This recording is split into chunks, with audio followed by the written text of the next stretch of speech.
প্রিয় মানুষটা অন্য কারো হয়ে যাওয়ার পরে যদি কোনো সময় কখনো তার সাথে আপনার দেখা হয়ে যায়, বিশ্বাস করেন ভাই, আপনি নিজেকে কোনো রকমভাবেই সামলাতে পারবেন না।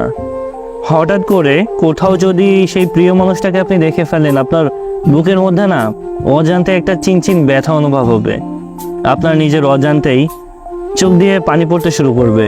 আপনার মনে তখন প্রশ্ন জাগবে, এটা কি সেই মানুষ যাকে আমি সবটা দিয়ে ভালোবেসেছি? আপনার মনে নানান রকমের কৌতূহল জন্মাবে। মানুষটা আগে থেকে কত সুন্দর হয়ে গেছে।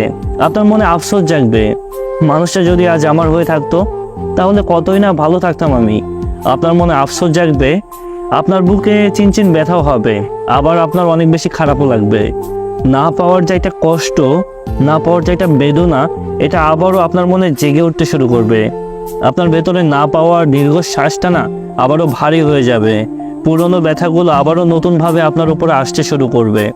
মানুষটাকে দেখলে আপনার মনে আনন্দ হবে ঠিকই, কিন্তু সেই মুখে না আপনার মধ্যে না পাওয়ার যে দীর্ঘশ্বাসটা, ওটা আবারও ভারী হয়ে যাবে। পুরনো কষ্টগুলো আবারও নতুনভাবে আপনার জীবনে আসতে থাকবে। অনেকদিন পর প্রিয় মানুষটাকে দেখে আপনার আনন্দ হবে ঠিকই, কিন্তু সেটা না আপনার মুখে দেখা যাবে না।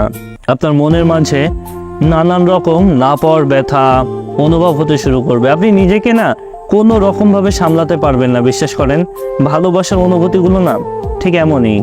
তাই আমি মনে মনে জাস্ট একটা জিনিসই চাই, সেই মানুষের সাথে যেন আর কখনোই আমার দেখা না হোক।